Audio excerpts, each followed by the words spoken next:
Namaste, everybody. Today we will learn a very important lesson on the classification of nakshatras and personality assessment. Because this is a topic which I have been researching for many years now, but it was never revealed in any of my videos that I've done or in any of the courses that I have taught. This is one of the most important chapters in the Advanced Nakshatra that I am going to teach next month. And this is more to do with the conceptual, analytical level of understanding nakshatras.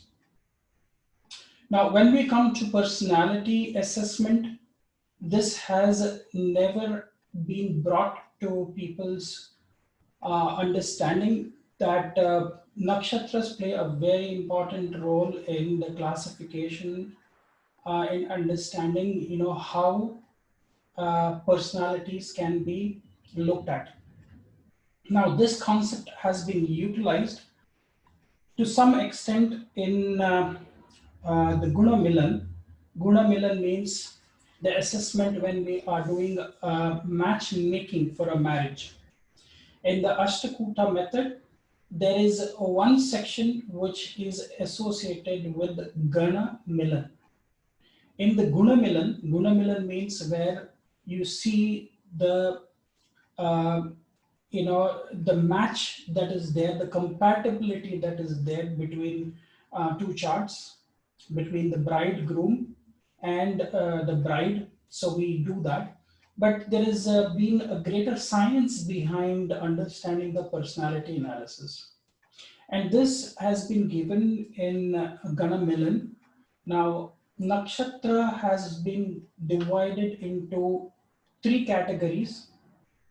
Okay, so in this system that we take 27 nakshatras and we divide the ganas into three equal sections of 9 ganas each. Now, what are these ganas? I have tried to see if I can get more information on the ganas and the analysis from various books, from various scholars. But what I received was only one level of understanding of the ganas. But there is a greater way of trying to interpret these ganas, and that is what I want to teach you today.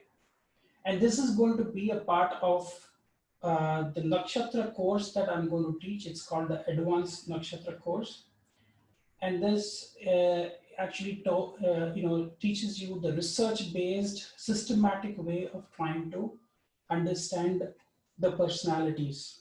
So let's get on with this, and let's see what the ganas are and how they show a personality, and how do you use this knowledge in interpreting relationships between, not only between for marriage, but also in general.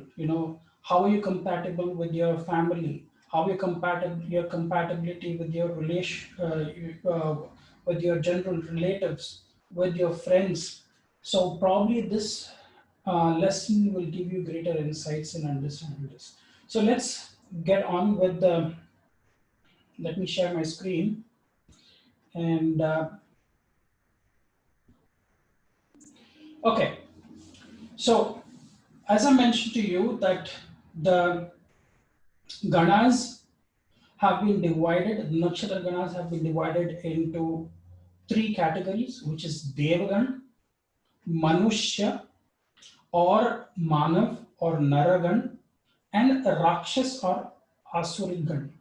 So these are the three major categories that you see. Let us see, how this has been depicted in our ancient classics, and how people in general, when they do guna milan, which means matchmaking, they use this concept. And I will teach also, how the point-based system is also given to this. So let's go further and let's see. So generally, when we look at Gana milan, which means when you are matching just the Ganas, the race, there are three different races that the nakshatras would belong to. As I mentioned, one is of divine origin, and that's why we call it Deva. Manushya is human origin, that's why it's called as a Manav or also Nara. And then we have Rakshas, which means they come from a powerful origin. Many people get confused or get, misunderstood. There is a misunderstanding that Rakshas means demonic. No, that is not what it means, and that's what I will dispel in this lesson that I'm going to teach you. Now, as per many of the classics and the traditional systems, this is what they have categorized the Devagan, the Manushyagan, and the Rakshasgan. Okay, now I will tell you what they mean, and this interpretation can be used only to a certain extent when I explain this lesson to you. Now, the Devagan, the Devagan are supposed to be people who are born in this nakshatra. Whenever we say this nakshatra, typically in the guna milan, in the analysis where there is compatibility matching that happens, only the Janma Rashi or the Janma Nakshatra is being taken. So Janma Nakshatra means wherever your moon is posited. So whatever nakshatra the moon is posited in with that as the basis, people have understood these ganas. But my research, I will also teach you in the advanced course that I'm going to teach, that it is cannot be only restricted to the moon sign, but it has to be all the nakshatras have definitely got to be used to understand a greater influence of this personality type that we are trying to deduce. Now, in the shastras and the classics and the manuscripts that you will find, that this is what the categorization is. Devata or Devagan means they're more sattvic, they are more generous, sensitive, humble, they're broad-minded, they're very charitable, they possess good temperament, they have good behavioral tendencies, and these are the people who follow their cultural rules and traditions. They are very flexible, they're very helpful, they eat less, they are very mild when they use their language or when in their speech, they are very mild, and very charitable disposition, and generally they are said not to get into quarrels, and they try to refrain from being envious. So these are some of the descriptions given for the Devagan in the text. And the Manushyagan. Manushya is more associated with the Rajasic quality of the guna, of the nature. Then they are said to be more practical in nature, sometimes submissive, they're peace loving, but can at times be very vindictive. They have also said they gain recognition from their work, and at times can be manipulative and dominating. They are very creative, they're religious, they enjoy materialistic luxuries of life, and they are seekers of moksha, because Manushya is the one who wants to get liberated and wants to be elevated to the status of a deva. So when a person has his moon sign in a nakshatra of a Manushya, that's when these people want to attain liberation. Some of them also go on to attain many siddhis or supernatural or paranormal powers through their meditation and self efforts. Now coming to the Rakshasa Gan. Rakshasa Gan is said to come under the purview of tamasic guna. They are said to be rigid, critical at times. They are stubborn. They love intoxicants. They tend to pick up fights over petty issues. They are fond of strifes and disagreements. They seem to have a very strong sixth sense. So at times they know what is coming in the future. So they have these a sense of whatever negative events are going to pan out. They have a deja vu of that. Sometimes they're said to be heartless, harsh, loud in their speech because they want to, push their agenda or to showcase that they are in control or in command. They may have a good appetite, and they are said to be very ambitious, analytical, and they triumph in life with self efforts. Now, this is what we see largely written in the classics. Okay. Now, not all of these traits that you might see in your own charts, even if you have your moon in any of the nakshatras that I'm going to discuss about, which come under the purview of either a Rakshasa or a Deva or a Manushya. So you might have a lot of mixed qualities that you see. Okay, so let's go further to see how these nakshatra ganas have been classified and how we would be able to interpret them in our analysis. Okay, first of all, we need to understand the concept of the trinity.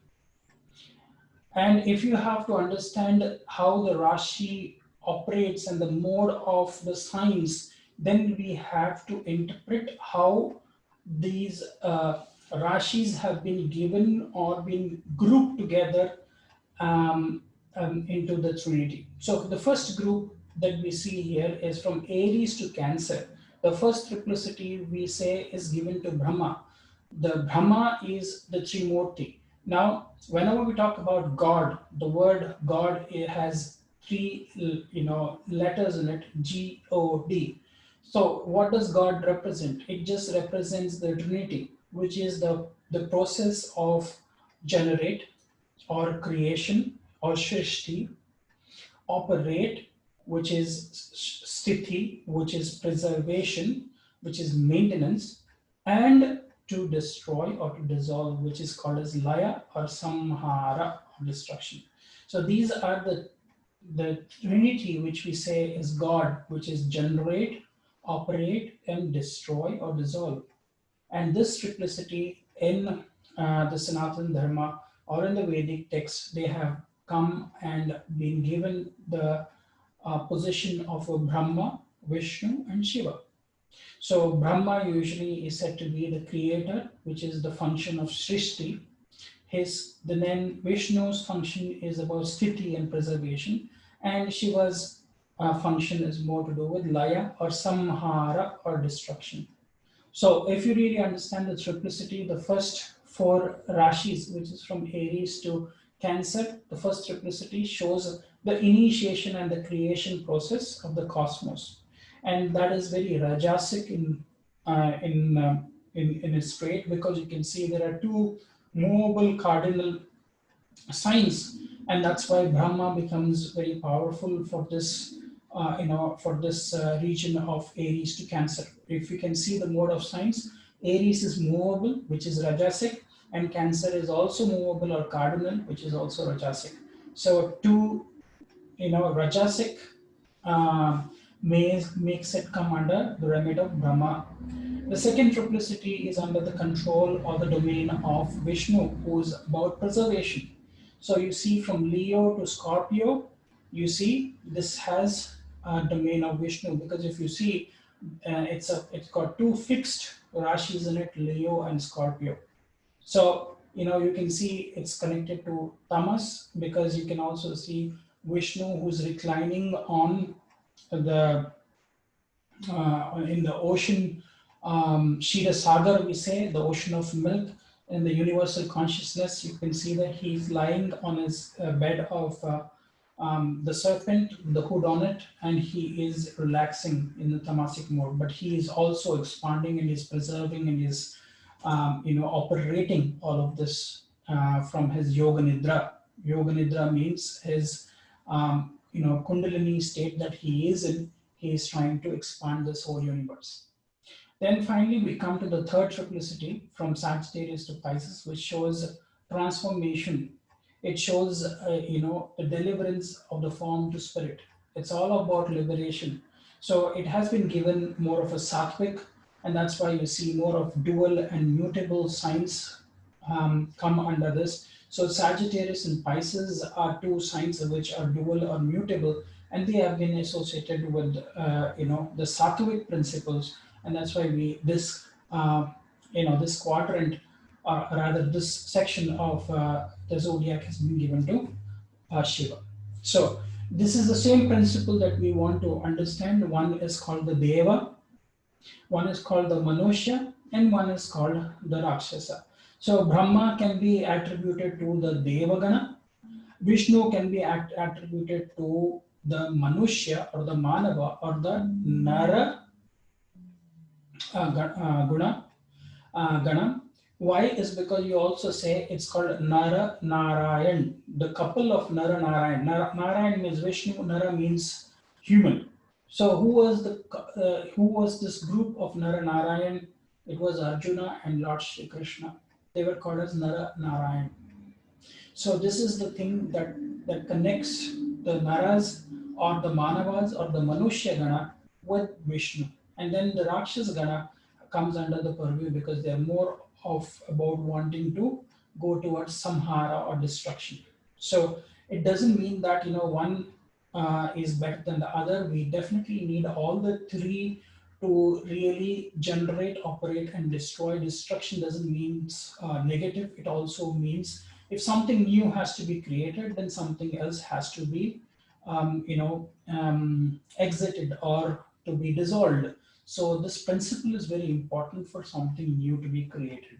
So it doesn't mean any negative connotation. It just means it's the process or the function through which the entire universe operates, and it grows and it evolves and it goes through the cycle of birth, operation or maintenance, tithi, and then laya and samhara. Okay, now with that, if you see, we can categorize the nakshatras, which are 27 nakshatras. We categorize them into Brahma category, Vishnu category, and Shiva category.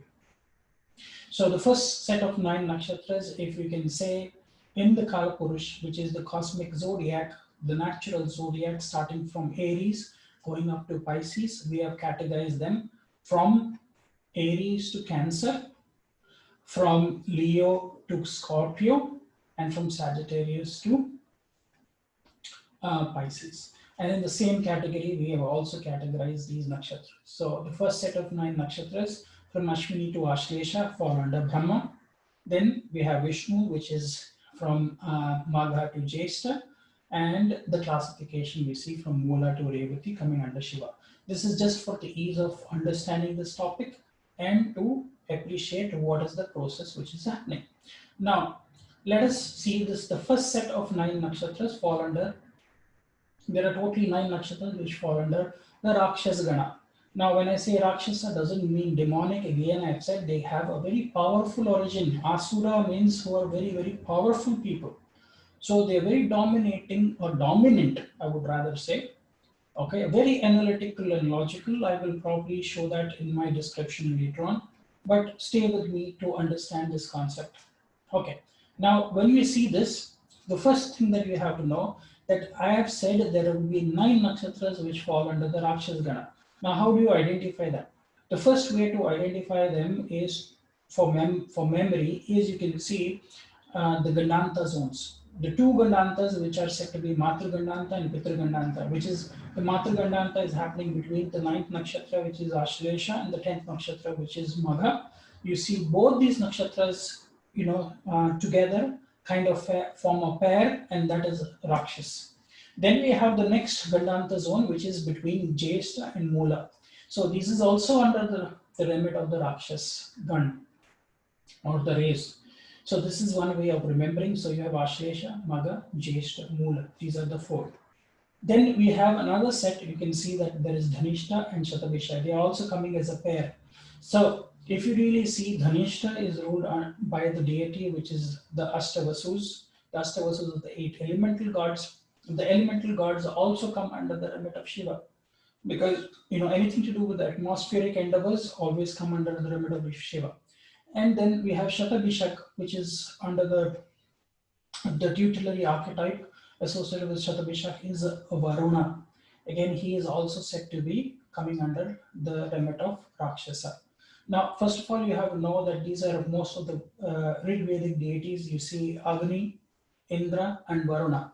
They were said to be deities, but later on, even in the Vedas, they have been meant to be very powerful because they go for the battles, they drink their soma, they have their colossal feats that they do, and because of which they've also at certain times been said to be as powerful as the asuras, and that's why they are the ones who usually fight against the powerful asuric forces, and that's why they have been categorized. So what are the total 9 set of Rakshasa Ganas? So we have Kritika, which is ruled by Agni. I told you, Agni is very powerful.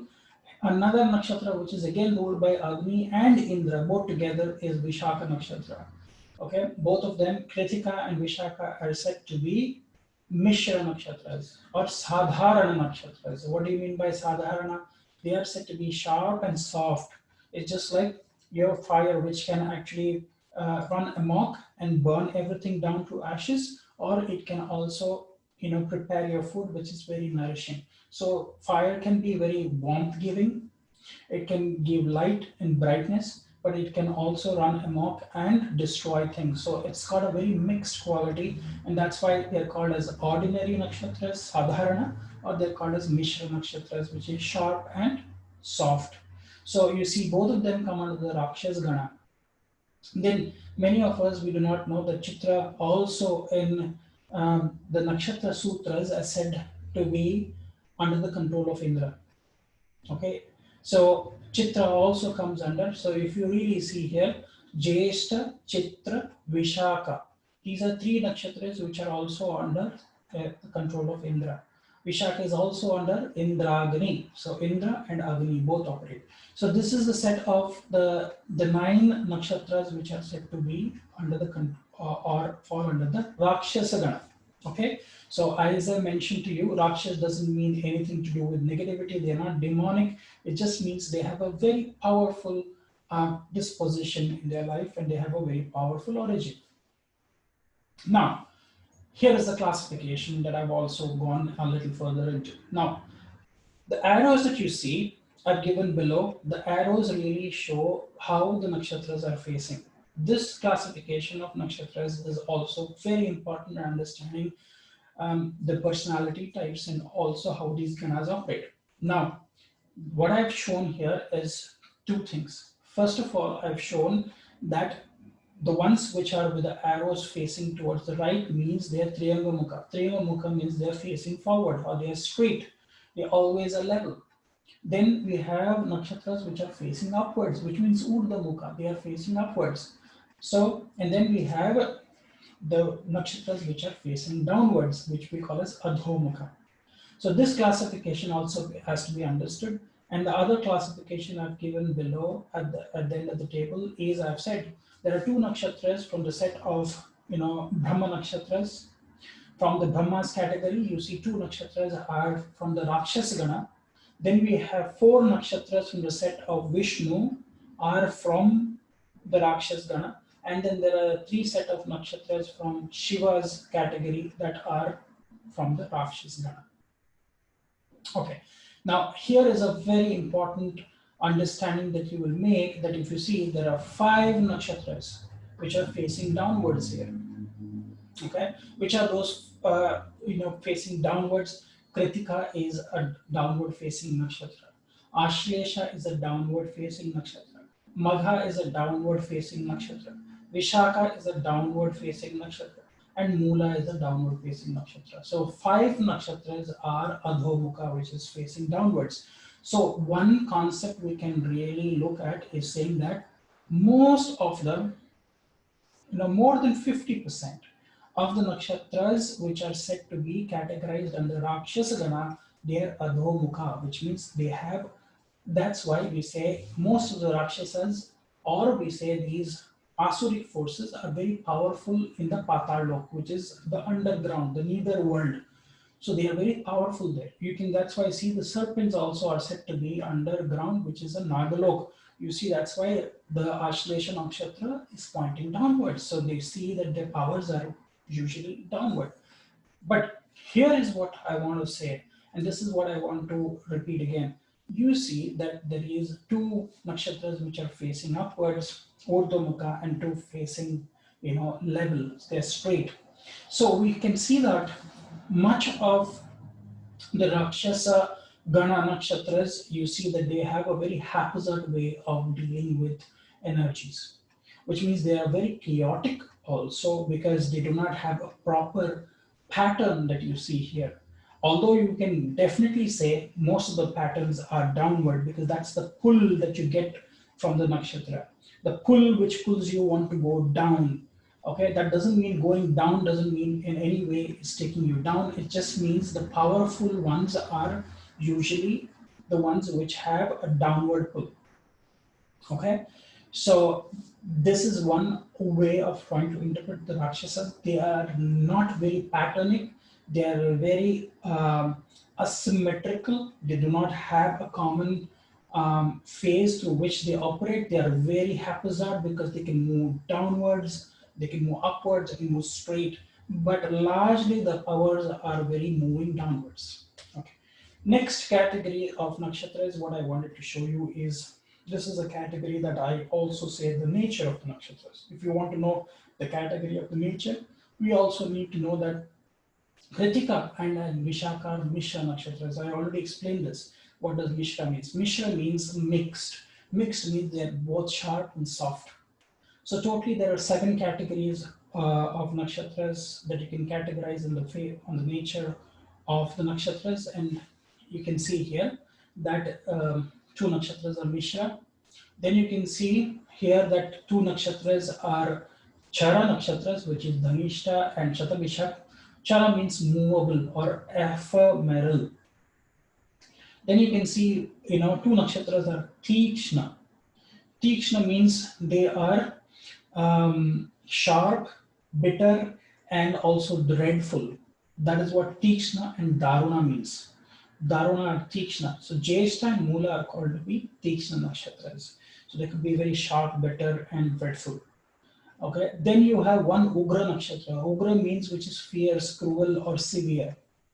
So you can see one nakshatra comes under, and one nakshatra is Mridu.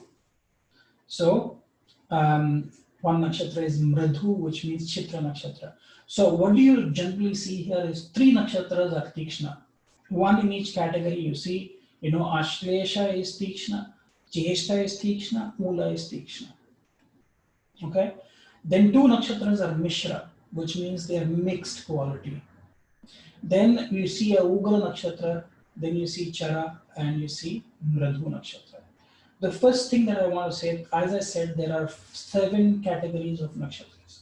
The 7 nature of category of nakshatras is first we say it is sthira or dhruva, which means which is fixed and permanent. The second category is said to be Chara. Chara means movable and ephemeral.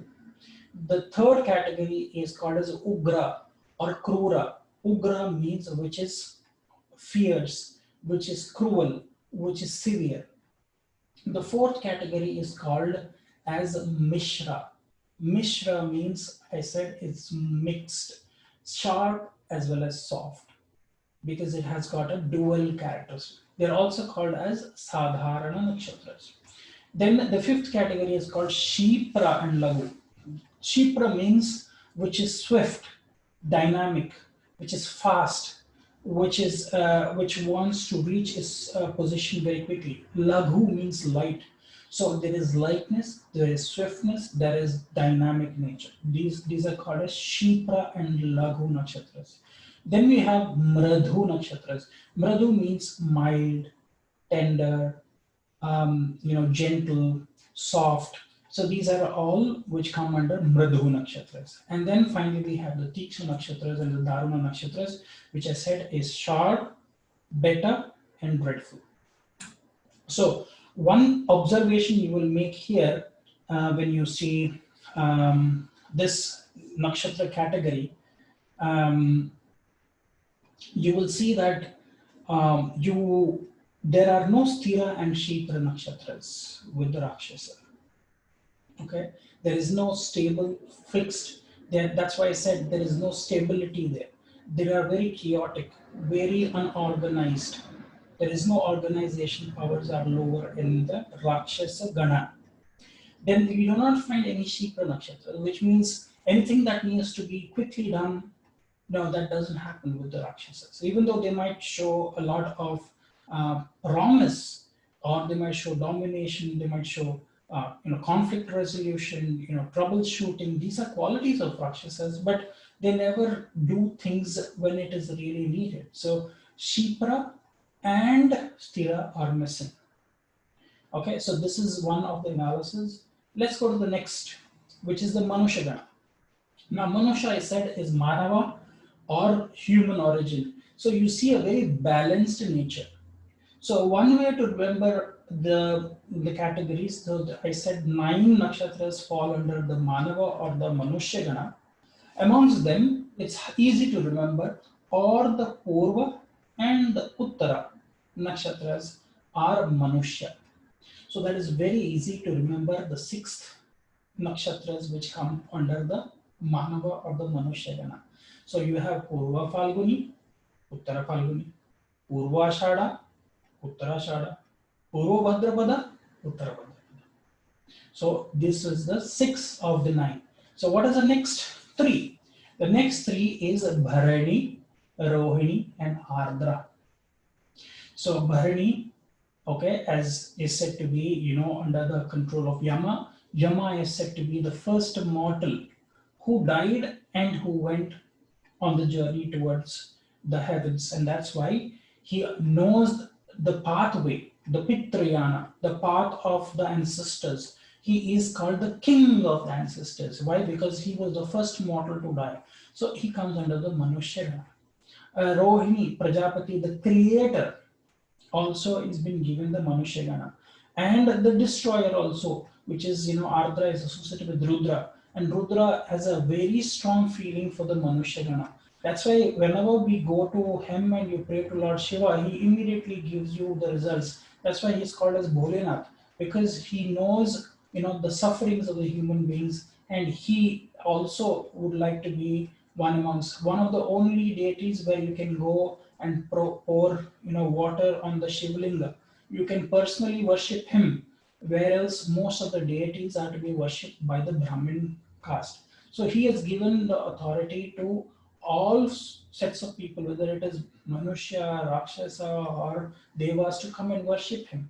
So he has taken the shape, and here he falls under the Manushya Gana. Okay, now let's see some interesting things. We said 3 nakshatras from the set of Brahma falls under this Manushya or Gana.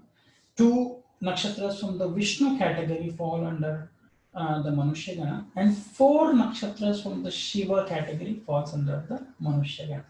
Now here is a very important thing when you look at the facing of the nakshatras. And this is very, very important for you to understand. Because Manushya Gana, if you see, there are 5 nakshatras which are in the Urdhva Mukha, which is Rohini, Ardra, all the Uttara nakshatras, Uttara Falguni, Uttara Ashada, Uttara Bhadrapada, they are all facing upwards.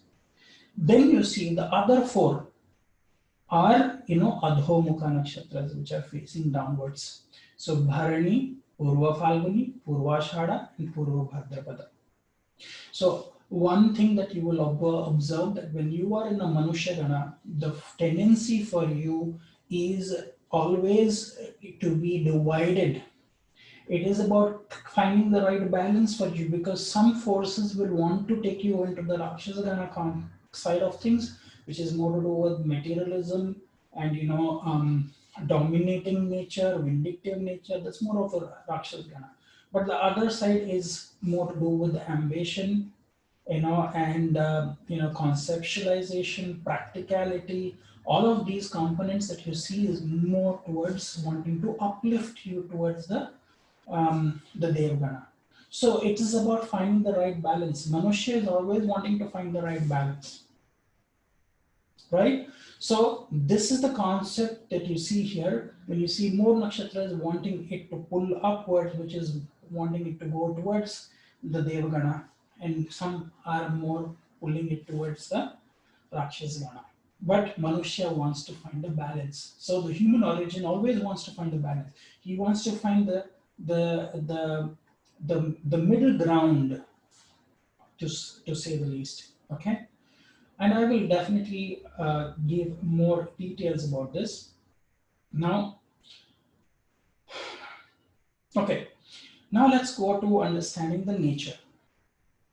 Now, when you go into understanding this nature, you will see that there are in the Manushya Gana, a lot of these nakshatras are sthira or dhruva.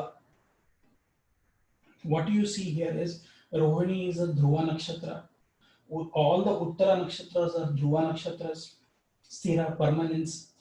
Dhruva means fixed and permanent. So Manushya Ganas can give you some sort of stability also. Because if you live a very balanced life, it will give you stability, steadiness in your life. But at the same time, you see there are 4 nakshatras which are Ugra. Bharani is Ugra, Purva Falguni is Ugra, Purvashada is Ugra, Purva Bhadrapada is Ugra. Ugra means, I said, is there is a fierceness, there is a cruel side of it, there is a severe side of it. So, and then there is only one nakshatra, which is Tikshna nakshatra, which can mean sharp and dreadful. So if you really see, the Manushya Gana wants to achieve stability, because you see, 4 of them are falling under the Sthira. 4 of them are Ugra, one is Tikshna. So obviously you see this categorization will obviously help you in getting you a deeper insight into what these Ganas are all about. Let's go to the last category, which is called as a Devagana. Now, Devagana, if you see, one interesting observation you will make is Ashwini and Revati, which is also another Gandanta. So this, after Revati comes Ashwini. So both of this junction point is both Deva. Okay. Then you see Punarvasu and Pushya. Okay. Punarvasu is about Aditi, and she is the mother of all the devatas, which we call as the Adityas. So from Aditi came all the Adityas. And Pushya is Brahaspati, he is Deva Purohit. He is the divine preceptor or the guru of the devatas. So this category you can really see that they are together and they give you a greater understanding of why these nakshatras fall under the Devagana. Now, besides that, there is besides this 4, there are 5 more which fall under the Devagana. What are those? You see Mragashira, Hasta, Swati, Anuradha, and then Shravana. Shravana comes under the remit of Vishnu, and he is said to be the Devagana. Okay, so you can see this category very clearly. Hasta is Savitur again, so you can see Anuradha is also another Aditya which comes under the Aditya is Deva. So you can see this category very strongly associated. Swati is the birth star of Lord Narasimha, and also some people believe it's Lord Hanuman's nakshatra as well. So very strongly associated with the Devagana concept. So Ashwini, Revati, Punarvasu, Pushya, then Mragashira, Hasta, Swati, Anuradha, and Shravana are the Devaganas. Okay. Now, when we say Devagana, let's go to the set of understanding their faces. Now, here again, before we go there, you can see under the Brahma, we have 4 nakshatras which fall under the category of Brahma. Then 3 nakshatras of the Devagana fall under the category of Vishnu, and 2 nakshatras fall under the category of Shiva. Okay. Now, here is another very, very, very, very important observation that you will see, that most of the Devagana nakshatras are in Triyanga Mukha nakshatras. 7 of them. And 2 of them are facing upwards. There is 0 Adho Mukha. There is nothing, no nakshatras facing downwards. So all the nakshatras that have been chosen for becoming Devagana are either facing forward, which is trying to bring that momentum and the stability, or 2 of them are facing upwards. So very clearly you can see this distinction, when you go and study these systems, you will see that in the Devagana there is no Adho Mukha nakshatras. And in the Manav Gana, there is no Triyanga Mukha Nakshatra. So it's very important to observe such things to come to a conclusion, and that's why you say with the Rakshas Gana, I said there are two Triyanga Mukha, there are two Urdhva Mukha, and there are five which is Adho Mukha. So exactly very chaotic because they can move in any direction where they want to. But when you look at the Deva Gana, you say there is no Adho Mukha Nakshatras which are facing downwards. So their purpose is only about wanting to go study, stabilize, and to move to the higher levels. That is what the purpose of the Devaganas are. Now let us look at the category of the nature of these Devagana Nakshatras. Here you can obviously see very importantly, you will see an observation here. There are three nakshatras which are Kshipra and Laghu. Okay, in this category of nakshatras, I said there are 7 categories. Out of that, only 3 nakshatras are Kshipra and Laghu, and all of them are falling under the Devagana. Then we have 3 nakshatras which are under Chara, which is movable or ephemeral. And then we have 3 nakshatras which are Mridu. So very clearly you see another classification here. When you do the Deva thing, you can only see Chara, Kshipra and on Mridu. Mridu means I said is soft, gentle, kind, so all of these things are seen with the Mridu Nakshatra. Kshipra means I said is swift, light, dynamic. Okay, and we said there we have Chara. Chara means movable or ephemeral. Very clearly in the Devagana, we do not see any Ugra Nakshatras, we do not see any Tikshna Nakshatras, we do not see any Misra Nakshatras, and we do not see any Sthira Nakshatras. So the Devagana's principle is not to find permanence and not to find being fixed, because that is Sthira. It is not also to be dreadful, sharp, or fierce like Ugra.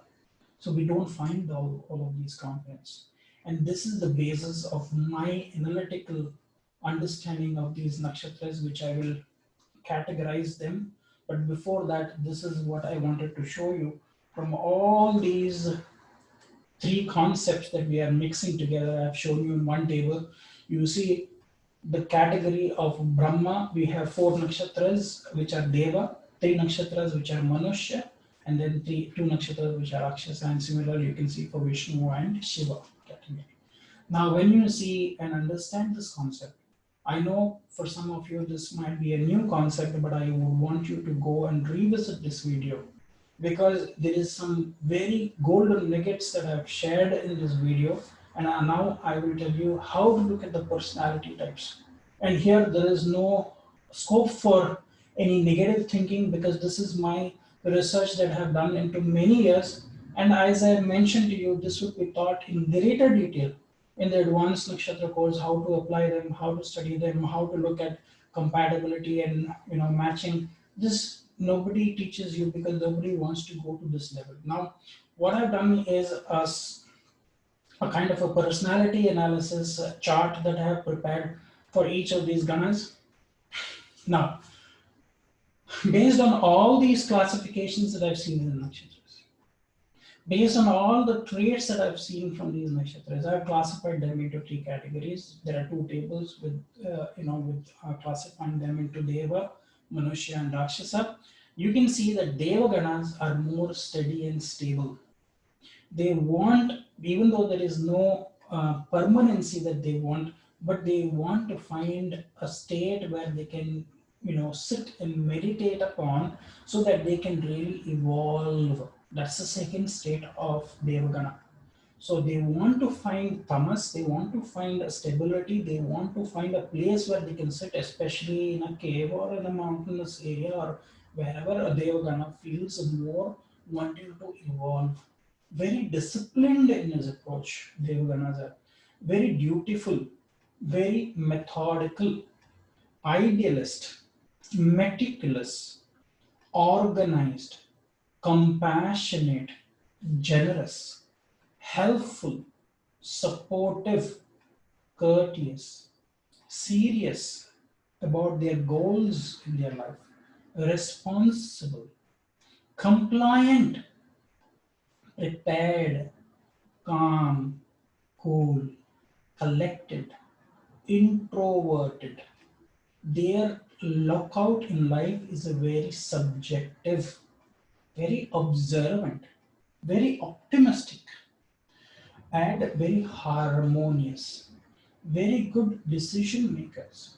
These are the followers of the rules. They are very accepting, very tolerant, friendly, flexible, and adaptable. They want to secure their near and dear ones or their people who have faith in them. They want to be a supplier. They want to supply things. They want to be a provider. They want to show loyalty. They are there for the people.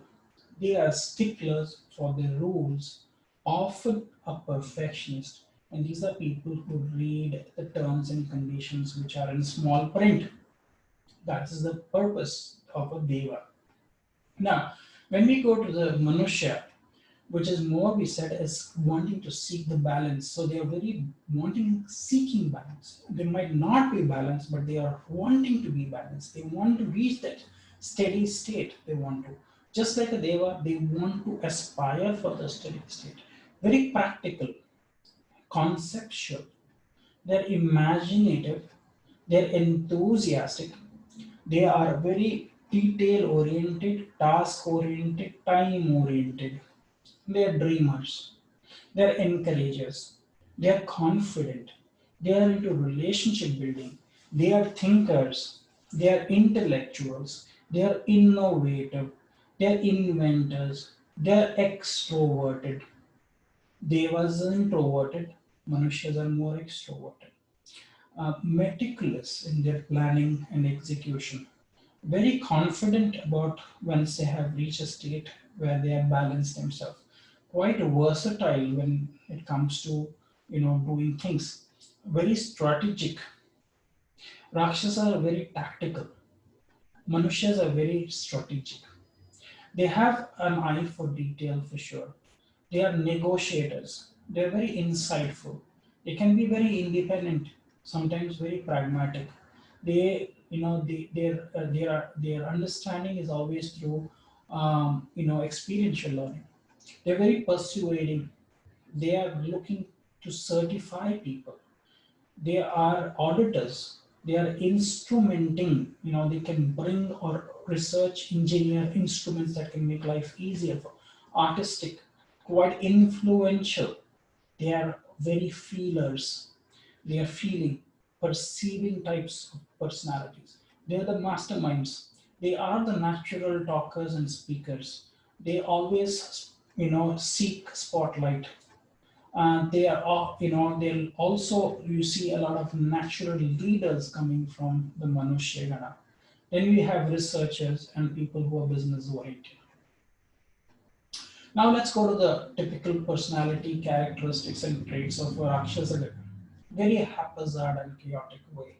They need a little bit of chaos for their work to happen. Sometimes commanding, demanding, dominant, spontaneous. For spontaneous things, you will see that Rakshasa Ganas can sometimes work. Even though I said there is no way that there are no Kshipra Nakshatras, but I've seen many a times Rakshasa Ganas can at least sense the stimulus that, but their actions might be very delayed, but their responses are very spontaneous. They are not very delayed, but did not have Kshipra and Laghu. So when it comes to execution, they might delay it. But there is a knee-jerk reaction. For any event that happens, a Rakshasa Gana type will always have something to say. Whether it is right or wrong is later on what is depend. So very logical sometimes, analytical, very professional, abstract thinkers. Risk-taking ability is very high, adventurous, competitive, they're free-spirited, they're very clever, good problem solvers, troubleshooters, can be very witty. They're very eager to learn or to understand. They're very outgoing, they're very creative, very objective. Look at this. Deva Ganas are very subjective, Rakshas Ganas are very objective. Whenever it comes to taking a decision in life which involves emotions, they involve a Rakshas Gana because they leave emotions out of it. Sometimes they can be very pessimistic when it comes. When I said Devaganas are always eternally optimistic, but Rakshas Ganas I have seen can have a pessimism because they want to send a send a sense of caution in the air, and then they want to really use their energy and power to deliver with the force, with the punch. That's definitely there with the Rakshas Ganas, but they will always draw very pessimistic outline of the whole event before they can really do it, because then they want to show that there has been a lot of effort which has gone into to make that thing happen. So these are not the people who will say, okay, I did this. They will say, did you know how difficult it was to do this? I had to work for 16 hours a day for 20 days, straight. I was sleeping for 2 hours. That's how a Rakshas Ganas type is. They will never, Dev Gana will never say they have spent 20 nights or anything. They will only just make the statement, and they will take. These people want to play this, so that's why I said they're very tactical in their approach, very determined. They have a questioning mindset, very energetic per se. Dev Ganas not have that energy which the Rakshas Ganas can have. They can really go on and go on because they see the end goal, and they are very passionate about that. Very enforcing people. These are people who are usually involved with demonstrations, uh, you know, and fighting for a cause. These are some people who always wants to challenge the powerful and the ruling, synthesizing the information, very contemplative, very intuitive, as I mentioned, very sensing, judging always, very direct communication. They call a spade, and they can be very decisive and critical at times. So this is what I want to say. How do you summarize when you see the categories? So you do not see that we need to have each of these qualities in a chart. We just can't say we need to have just Deva. We need to have each of those qualities in our personalities so that we can really become, all-rounded individuals. It's not that we should be just Rakshasa type or a Manushya type or a Deva type. Okay, so it is just a potpourri that we need to have of all of these qualities to become successful. Now, here is what I want to share with you in terms of the matching rules we see with Nakshatra Ganas, and this is what is in the Guna Milan. Guna Milan means matchmaking. In that Guna Milan, 6 points out of 36 points are given to Gana Milan. Gana means the race matching. Now, remember one thing, in Guna Milan, which is totally 36 points, out of the 36 points, 21 points come from the Nakshatra based system, 15 points come from the Rashi based system. Okay.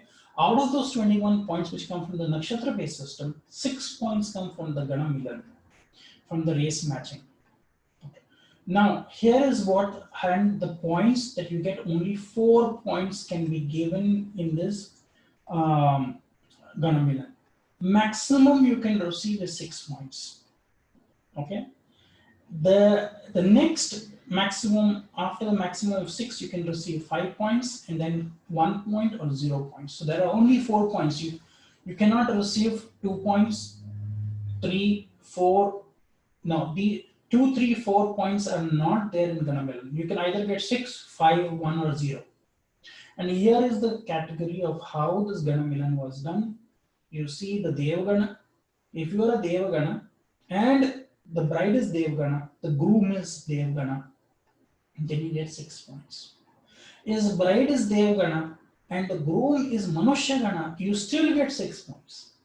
But when it comes to a bride who is a Devagana and the groom is a Rakshas Gana, then you get 0 points. Now this point-based system is only on the basis of your natal moon. I remind you, in this system of Guna Milan, always it is the Janma Nakshatra is being taken. Okay, but I want to add here, this system is based on the nakshatra of the moon, but I think that we should also match all other points to see what is the compatibility of the chart. Now, continuing with this, if you're a Manushya bride is of Manushya moon type, and the groom is Deva, they get 5 points. If it is Manushya and Manushya, they get 6 points. Very clearly look at this. Bride is on in one side and the groom is the other. But remember, Deva and Manushya are not compatible with the Rakshasa. If a person which is the groom who's the Rakshasa type, he cannot match with the bride who is Deva or Manushya. He will only get 6 points if he is also matching with a bride whose moon's nakshatra is Rakshasa. That's the only way a Rakshasa groom will get a Rakshasa bride. Gana bride will give you 6 points. Otherwise, if you really see, the other things are 0. And the only place where you get a 1 point as a consolation prize is if the bride is Rakshasa and the groom is Deva. He gets 1 point. So out of this whole system of 36 points, 6 points come from Gana milan, which is matching. Okay, again I reiterate, it is for the natal moon which is matched for the nakshatras, but we have to take this research forward. It's not only basis of that we can match. We can also see, if you want to match the Venus of the person with the Venus of this person, or the bride and the groom, Mars and Mars, or Mars and Venus, Jupiter and Venus can also be mapped to see, whether there will be greater understanding between the bride and the groom. Now, this is not only for the bride and the groom. This system can also be extrapolated for trying to understand how this matching operates for even people who are your relatives, your siblings, your father, your mother, your friends, your social network. You can also do the same system to find out how your compatibility is. So please share your comments on this system that I have taught. I know I've taken a lot of time to teach this. This is a part of my course that I'm going to teach on Advanced Nakshatra. If you want to be a part of this course, then please send me a private message on Facebook, Instagram, or also on Twitter, and I will add you in all the emails that I send you for my forthcoming course on Advanced Nakshatras. So thank you very much for watching, and please share your comments on this system of personality types for Deva, Manushya, and Rakshasa. Thank you very much.